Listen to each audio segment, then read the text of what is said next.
नमस्कार, स्वागत है आपका कालका से समालखा में और मैं हूं आपके साथ दुर्गेश पांडे। केंद्रीय मत्स्य पालन, पशुपालन एवं डेयरी राज्य मंत्री डॉक्टर संजीव बालियान ने लघु सचिवालय परिसर स्थित संवाद भवन में विभिन्न योजनाओं के लाभ पात्रों से संवाद किया। इसके बाद कॉन्फ्रेंस हॉल में अधिकारियों के साथ समीक्षा बैठक को भी संबोधित किया। उन्होंने कहा कि देश और प्रदेश के सभी जरूरतमंद लोगों को सरकार की योजनाओं का लाभ प्राप्त हो रहा है, जिससे वो सुविधाजनक जीवन व्यतीत कर रहे हैं।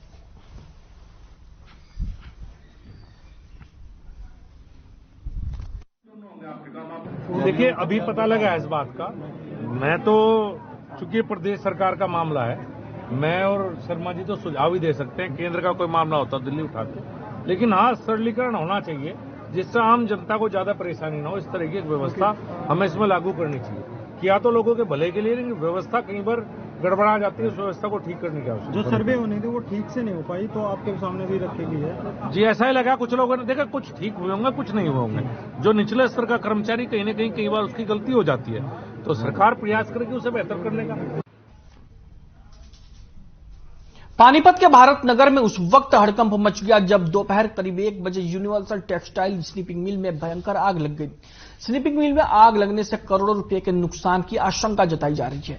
स्नीपिंग मिल के मालिक ने बताया कि आग पर काबू पाया जा सकता था अगर समय पर 6 से 7 फायर ब्रिगेड की गाड़ियां पहुंच जाती। गाड़ियां समय पर न पहुंचने की वजह से फैक्ट्री मालिक और कर्मचारी अपने स्तर पर बाल्टी और डीपो से आग बुझाते दिखाई दिए। स्नीपिंग मिल मालिक की माने तो फायर ब्रिगेड की एक गाड़ी सूचना के करीब 1 घंटे बाद पहुंची, जिसकी वजह से आग पर काबू नहीं पाया जा सका। मामले की जानकारी मिलते ही पुलिस भी मौके पर पहुंची और घटनास्थल का जायजा लिया।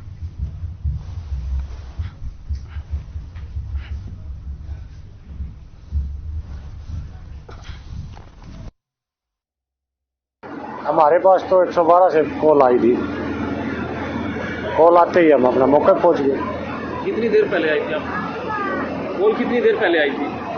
कॉल भाई, कॉल पे टाइम देखना पड़ेगा जी। 1 घंटा पहले, आधा घंटा पहले, 10 मिनट पहले?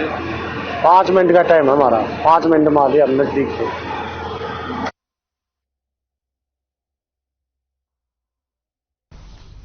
हरियाणा के यमुनानगर में प्रसिद्ध जादूगर सम्राट शंकर के शो 19 जनवरी से शुरू होंगे। इसके लिए हरियाणा सरकार ने व्यवस्था की है। शिक्षा एवं पर्यावरण मंत्री कौरपाल गुर्जर ने कार्यक्रम का उद्घाटन करेंगे। यमुनानगर में मीडिया से बातचीत करते हुए जादूगर सम्राट शंकर ने कहा कि जादू तंत्र मंत्र यंत्र का खेल है। उन्होंने ये भी कहा कि इसका जो दुरुपयोग करते हैं उनके परिणाम अच्छे नहीं होते। उन्होंने ये भी कहा कि कई बाबा इसी तरह के मामलों में गिरफ्तार हो चुके हैं। उन्होंने कहा कि कुछ तांत्रिक अपनी दुकानदारी चलाने के लिए लोगों को गुमराह करते हैं। उन्होंने कहा कि अगर नोट दुगने करने, सोना डबल करने जैसा कुछ होता तो आज वो वित्त मंत्री होते। जादूगर सम्राट शंकर ने कहा कि ये सदियों पुरानी कला अब धीरे धीरे लुप्त होती जा रही है।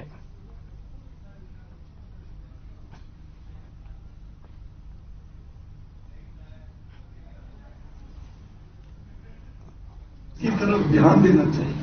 एक ज्यादा वाद विवाद में नहीं पड़ गए भाई ये तो जादू टोना है। हम कितना क्लियर कर रहे हैं कि जादू टोना नाम की चीज संसार में नहीं, काला जादू नहीं होता। लेकिन फिर भी आप लोग भी बहुत भ्रमित हो। मेरे से पूछ रहे, एक प्रेस वाले आए थे नाम शुरू कर इस साल में, कहता जी भूत प्रेत वगैरह बड़े हमारे घर में तो पत्थर डालते। फिर मैंने उनका माइंड वॉश किया।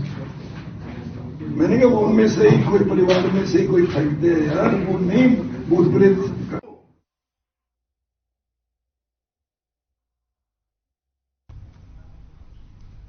पूरे उत्तर भारत में लगातार पड़ रही घने कोहरे और कड़ाके की ठंड किसानों के चेहरे पर खुशी लेकर आई है। घना कोहरा और कड़ाके की ठंड गेहूं की फसल के लिए किसी रामबाण से कम नहीं है। कृषि विभाग के अनुसार ठंड अब की बार देर से जरूर पड़ी है, लेकिन बहुत अच्छी पड़ी है। लेकिन मकर संक्रांति के बाद तापमान में बढ़ोतरी होने से गेहूं की फसल में बीमारी लगने का खतरा बढ़ जाता है, जो किसानों की चिंता को बढ़ा देता है। वहीं कृषि विभाग ने किसानों को सलाह दी है कि वे 20 फरवरी तक सावधान रहें और अपनी फसल को हर रोज चेक करते रहें। अगर ऐसे कोई लक्षण उन्हें नजर आए तो कृषि विभाग से सलाह लेकर संपर्क जरूर करें।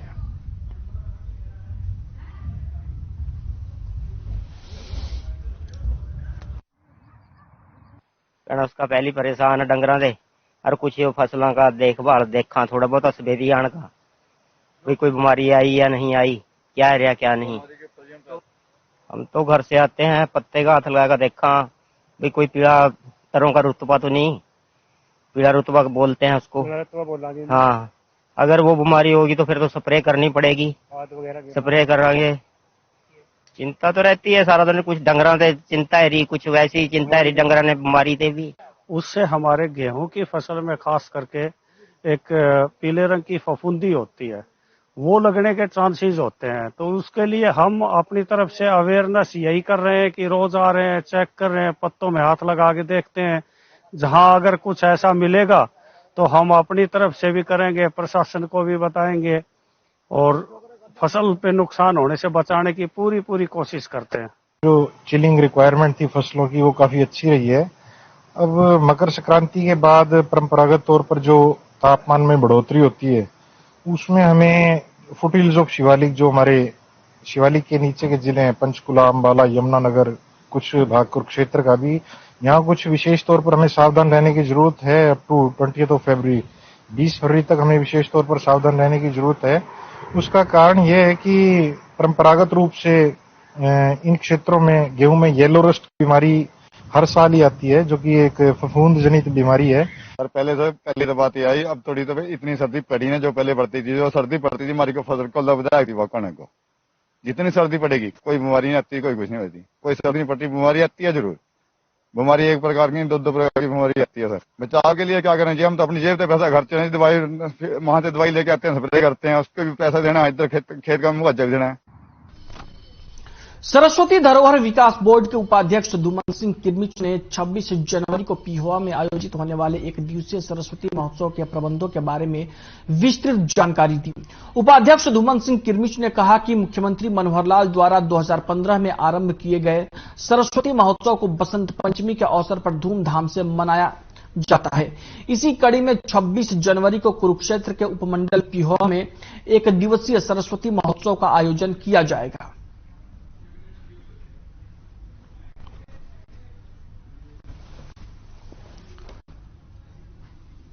आपको बता दें कि बसंत पंचमी के मौके पर सरस्वती महोत्सव का आयोजन होगा और इसी के सिलसिले में जानकारी दी गई है आयोजकों के द्वारा। और उन्होंने ये कहा कि मुख्यमंत्री मनोहर लाल ने इस महोत्सव की शुरुआत की थी और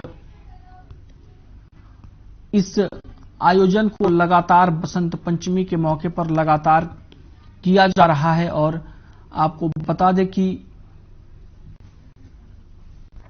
सरस्वती महोत्सव में ज्ञानानंद महाराज भी शामिल होंगे।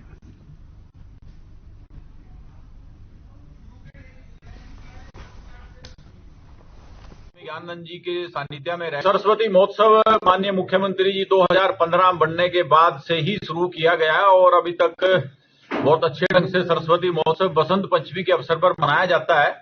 और अब की बार भी, क्योंकि हर बार 3 दिन का होता था, तीसरे दिन एक हमारी कॉन्फ्रेंस होती थी, इंटरनेशनल कॉन्फ्रेंस। अब की बार क्योंकि 2 कॉन्फ्रेंस हम ऑलरेडी कर चुके हैं, बैठल में की हमने RKSD कॉलेज में, हाई कमिश्नर टबैगो के आए थे, तो अब की बार 2 दिन का हमारा 25 तारीख को आदि बद्री से आरंभ होकर वहां पर 51 कुंडीय हवन यज्ञ करके और सभी प्रबुद्ध लोग वहां पर शामिल होंगे। और उसके बाद 26 तारीख को यहाँ पर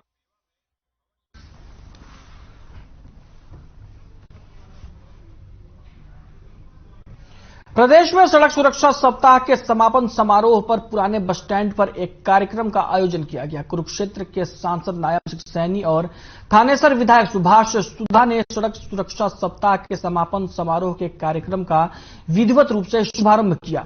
इस दौरान 150 वाहन चालकों को निःशुल्क हेलमेट वितरित किए गए। इस दौरान जनप्रतिनिधियों ने वाहन चालकों से ट्रैफिक नियमों की पालना करके सड़क दुर्घटनाओं में कमी लाने की अपील की है। अहम पहलू यह है कि परिवहन मंत्रालय भारत सरकार के आदेशानुसार पूरे भारतवर्ष में सड़क दुर्घटनाओं में कमी लाने के लिए 11 जनवरी से 17 जनवरी 2023 तक यह सड़क सुरक्षा सप्ताह मनाया गया, जिसके दौरान सड़क सुरक्षा पर प्रत्येक दिन अलग अलग कार्यक्रम करवाए गए।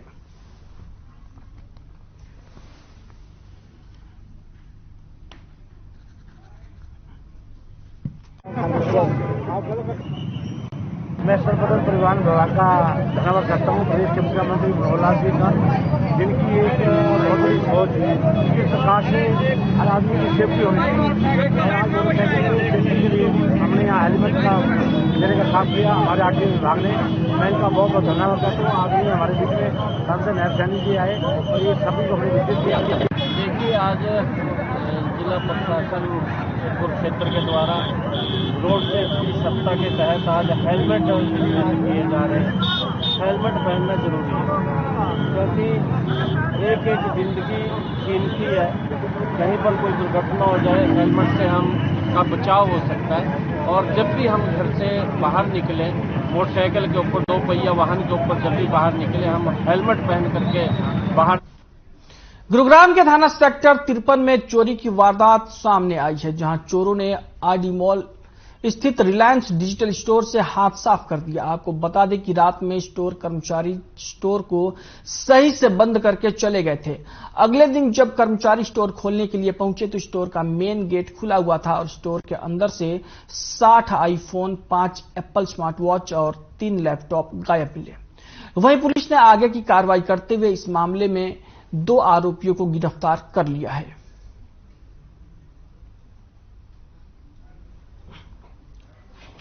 सेक्टर 53 पुलिस स्टेशन में आरडीसीटी मॉल में एक रिलायंस डिजिटल के नाम से शोरूम है।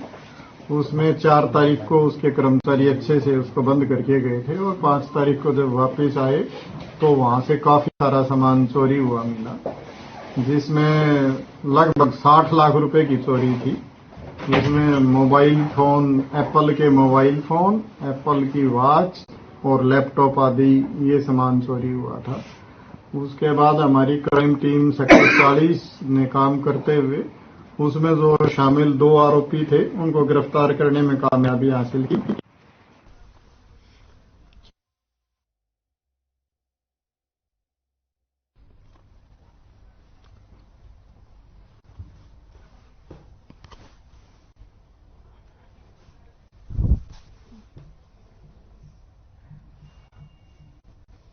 वहीं कुरुक्षेत्र के सड़कों पर आम जुगाड़ी वाहन दौड़ते देखे जा सकते हैं। अब तो मोटरसाइकिल के इंजन से जुगाड़ी मालवाहक वाहन बनाए जा रहे हैं, जिसको लेकर पुलिस प्रशासन अब सख्त हो गया है। कोर्ट ने प्रदेश की सड़कों से जुगाड़ करके बनाए गए वाहनों को हटाने का हरियाणा सरकार को आदेश दिया है। बताया जा रहा है कि 2 पहिया मोटरसाइकिल वाहनों में जुगाड़ कर इससे सामान ढोने वाला वाहन तैयार किया जाता है और इससे प्रदेश की सड़कों पर उतार दिया जाता है। इस प्रकार के वाहन न केवल अपने चालक बल्कि सड़क पर चलने वाले अन्य लोगों के लिए भी खतरा बन जाते हैं। इसके चलते कोर्ट ने अब वाहनों को जब्त करने के आदेश दिए हैं। वही आदेशों पर अमल करते हुए जिला कुरुक्षेत्र की शाहबाद टीम ने बराड़ा पुल के पास जुगाड़ वाहनों को जब्त करने की कार्रवाई को अंजाम दिया और 2 जुगाड़ मोटरसाइकिल वाहनों को जब्त किया गया। जानकारी देते हुए पुलिस अधिकारी ने बताया कि कोर्ट के आदेशों के पालना करते हुए इस कार्रवाई को अंजाम दिया जा रहा है।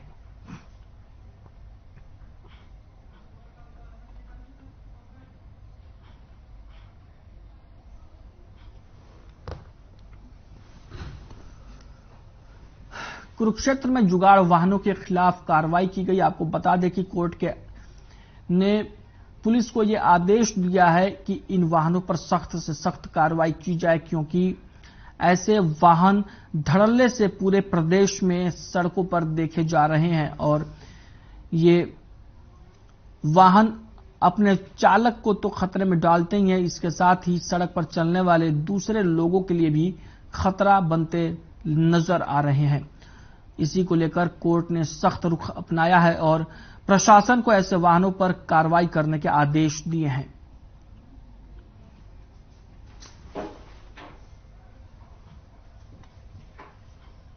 कोर्ट के आदेश है कि ये जो जुगाड़ जो है ना, इनको बंद करने के आदेश है।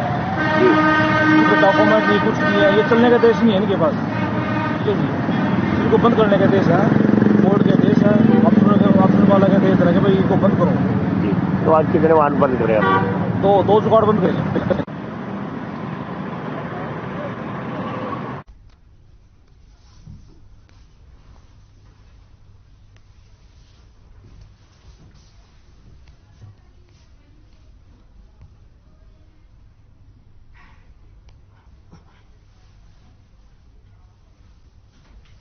खबर पानीपत से है, जहां नामी कंपनी एम्बियंस पर ठेकेदारों, सप्लायरों और मजदूरों के करीब 20 करोड़ रुपए भुगतान न करने का मामला सामने आया है, जिसको लेकर ठेकेदारों ने कंपनी के खिलाफ धरना प्रदर्शन किया है।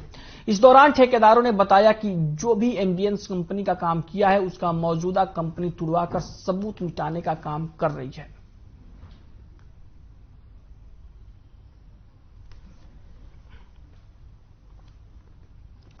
पानीपत में एम्बियंस कंपनी के खिलाफ ठेकेदारों, मजदूरों और सप्लायरों के कई करोड़ रुपए भुगतान न करने का मामला सामने आया है, जिसको लेकर ठेकेदार अब कंपनी के खिलाफ खड़े हो गए हैं और प्रदर्शन कर रहे हैं। ठेकेदारों का कहना है कि कंपनी उनका भुगतान नहीं कर रही है।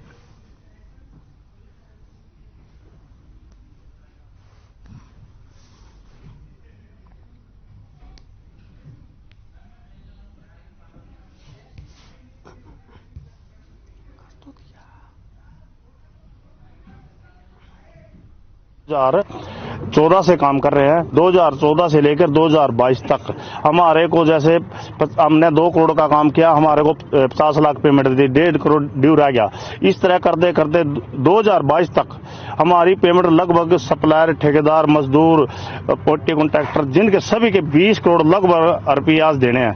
M3M और ये यूटर्ना और एक ये एम्बियंस, इनकी क्या मिली भगत है। नवंबर के महीने में हमें तो यूटर्ना के बोर्ड लगे मिले, हम इनके पास आए, इनसे हमने बोला जी हमारे लगभग 20 करोड़ रुपया है और उसका कोई समाधान कराओ। ये कहने लगे आपका तो एम्बियंस है और एम्बियंस से एम्बियंस कंपनी थी यहाँ पर, उसमें काम करने वाले ठेकेदार थे, उन्होंने कंप्लेंट दी थी। उनका कहना था कि भाई उन्होंने यहाँ एम्बियंस में काम किया है, कंस्ट्रक्शन का, टंकी वगैरह बनाई है, उनकी पेमेंट हुई नहीं है। और जो एम्बियंस कंपनी है उसने अपना जो लैंड है वो आगे कोई M3M कंपनी है उसको बेच दी है, उनकी पेमेंट हुई नहीं। और M3M कंपनी है वो साइट पे इस टाइम कंस्ट्रक्शन कर रही है। तो इस कंप्लेंट को लेके हमने दोनों पक्षों को समय दे रखा था। कल दोनों पक्षों को हमारे पास आना था, लेकिन आज जैसे हमें पता चला कि भाई ये जो M3M कंपनी वाले हैं वो वहां पर जो काम कर रखा है उस काम को डिस्ट्रॉय कर रहे हैं, तोड़ रहे हैं, जैसे पानी की टंकियां वगैरह, और विवाद है। तो मौके पे मैं भी आया हूँ और SHO ओल्ड इंडस्ट्रियल थाने से भी आए हैं। बुलेटिन में फिलहाल वक्त एक ब्रेक का है, रुकते हैं कुछ पलों के लिए।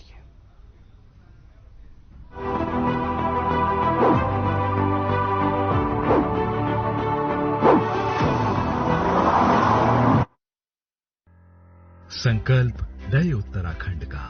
उत्तराखंड में धामी सरकार द्वारा चलाई जा रही अनेकों स्वास्थ्य योजनाओं का सीधा लाभ आज नागरिकों को आसानी से मिल रहा है। मुफ्त दवाएं, मुफ्त डायग्नोसिस, मुफ्त पैथोलॉजी जांच के साथ साथ आयुष्मान कार्ड, गोल्डन कार्ड, श्रम विभाग कार्ड और स्वास्थ्य संबंधी सभी कार्डों को एक प्लेटफॉर्म पर लाया जा रहा है। सरकार का मकसद है मरीजों को बेहतर और किफायती इलाज मिले। निःशुल्क और कैशलेस चिकित्सा उपचार ने पकड़ी रफ्तार। नेशनल पोर्टेबिलिटी की सुविधा भी दे रही सरकार। आयुष्मान भारत, प्रधानमंत्री जन आरोग्य योजना और अटल आयुष्मान योजना में 102 राजकीय, 120 निजी चिकित्सालय सूचीबद्ध किए गए। 25 प्रमुख बीमारियों के 1600 पैकेज दे रही राज्य सरकार। प्रदेश में 48 लाख से अधिक आयुष्मान कार्ड हो चुके तैयार। अब तक 6 लाख आयुष्मान लाभार्थियों ने निःशुल्क कैशलेस कराया उपचार।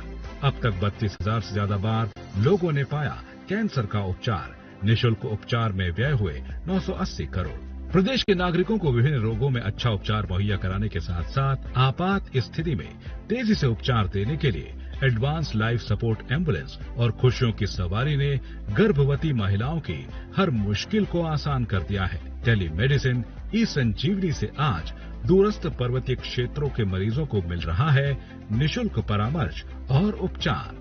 मेडिकल क्षेत्र में क्रांतिकारी फैसले लेते हुए आज धामी सरकार ने प्रदेश में बेहतरीन वेलनेस सेंटर एवं आयुष टूरिज्म को बढ़ावा देने का फैसला किया है। इसके साथ साथ सरकारी अस्पतालों में जिला स्तर पर नोडल अधिकारी भी नियुक्त किए जा रहे हैं। स्वास्थ्य सेवाओं के विकास एवं विस्तार को नई उड़ान दे रही धामी सरकार। स्वस्थ उत्तराखंड बन रहा समृद्धि का आधार। नागरिक को स्वास्थ्य सुरक्षा दे रही सरकार।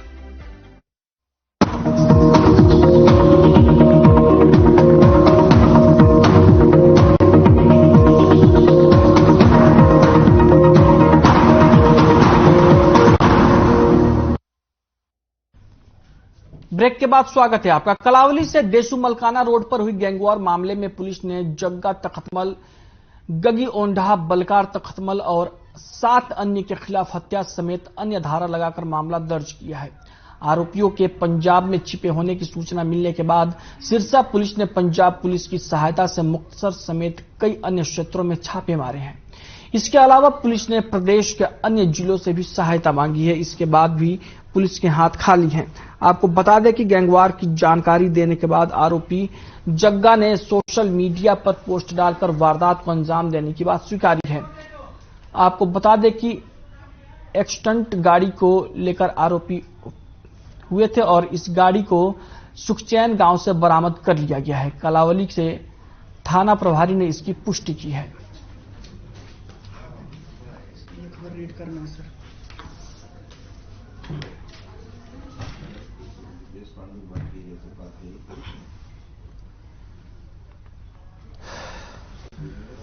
कलावली में गैंगवॉर के मामले को लेकर सोशल मीडिया पर आरोपियों ने वारदात को स्वीकारा है और आपको बता दें कि पुलिस ने हत्या समेत कई धाराओं में मामला दर्ज कर लिया है।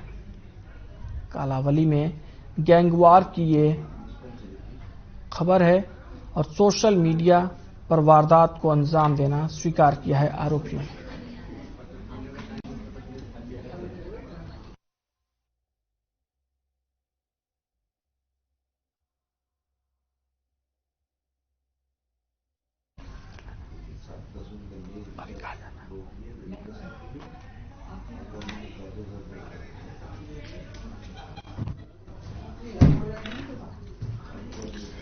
कलावली में गैंगवॉर की यह खबर है, जहां पर आरोपियों ने सोशल मीडिया पर वारदात को अंजाम देना स्वीकार किया। आपको बता दें कि पुलिस ने मामले में हत्या समेत कई और धाराओं के तहत मामला दर्ज किया है।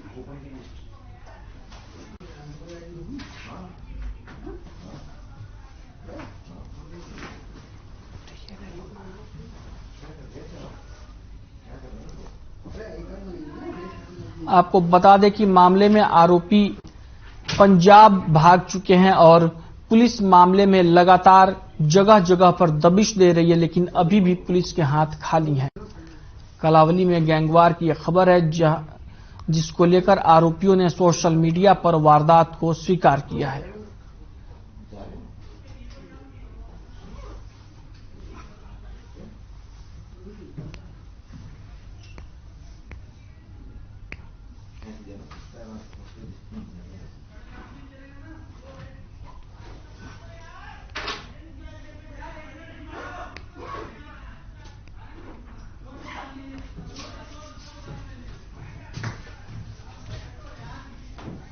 बुलेटिन में फिलहाल के लिए इतना ही। मुझे दीजिए इजाजत। नमस्कार।